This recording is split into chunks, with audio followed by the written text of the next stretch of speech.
नमस्कार, SPN9 news में आप सभी का बहुत बहुत स्वागत है। मैं हूं आपके साथ नाज़मीन खान।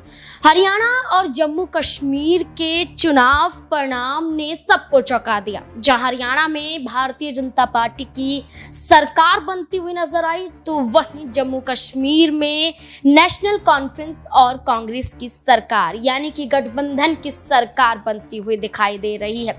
इस लिहाज से देखा जाए तो जम्मू कश्मीर में भारतीय जनता पार्टी को मात्र 29 सीटें ही हासिल हुई और वहीं PDP को 3 सीटें हासिल हुई, जो महबूबा मुफ्ती की पार्टी है। इसके अलावा कांग्रेस पार्टी 6 सीटों के साथ आगे निकली और इसी गठबंधन में देखा जाए तो नेशनल कॉन्फ्रेंस को यहां पर 42 सीटें हासिल होती हुई नजर आई। लेकिन एक और पार्टी है जो चुनावी मैदान में तो उतरी लेकिन उतनी सक्रिय नजर नहीं आई, या कहें कि उनकी लापरवाही इसी आधार पर थी कि NC और कांग्रेस के गठबंधन की जीत हो जाए। वो पार्टी थी डेमोक्रेटिक प्रोग्रेसिव आजाद पार्टी। वो पार्टी है गुलाम नबी आजाद की।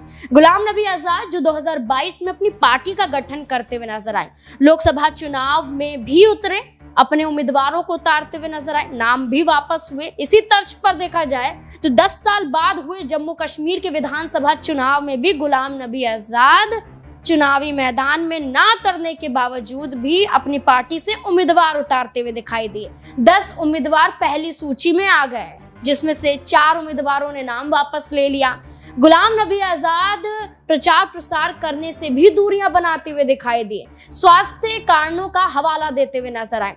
वही गुलाम नबी आजाद हैं जो एक वक्त पर जम्मू कश्मीर में एक दिग्गज चेहरा कहे जाते थे जब कांग्रेस पार्टी का हिस्सा थे। कांग्रेस पार्टी के तहत मनमोहन की सरकार में उनको यहाँ पर मंत्री भी बनाया गया, स्वास्थ्य मंत्री रहे, इसके साथ कई बड़े पद भी संभाले, राज्यसभा सांसद भी रहे, जम्मू कश्मीर के मुख्यमंत्री भी रहे। लेकिन गुलाम नबी आजाद जैसे ही कांग्रेस पार्टी से अलग हो जाते हैं, उनका अस्तित्व धराशायी हो जाता है। हकीकत ये रही कि इस बार के विधानसभा चुनाव में 1 सीट भी गुलाम नबी आजाद को हासिल नहीं हुई। इस आधार पर कहा जा रहा है कि गुलाम नबी आजाद चुनावी माहौल को देखते हुए चाहते थे कि किसी गठबंधन के साथ चुनावी मैदान में उतरें। अब हार चुके हैं, तो क्या जो गठबंधन की जीत हुई है NC और कांग्रेस की, क्या इस गठबंधन में अब अपनी पार्टी डेमोक्रेटिक प्रोग्रेसिव आजाद पार्टी का गठन करते हुए नजर आएंगे? क्या कांग्रेस पार्टी से हाथ मिलाने के लिए मजबूर हो सकते हैं गुलाम नबी आजाद? इस पूरे मुद्दे को लेकर आपकी क्या राय कमेंट सेक्शन में जरूर बताएं। देखते रहें SPN9 न्यूज। धन्यवाद।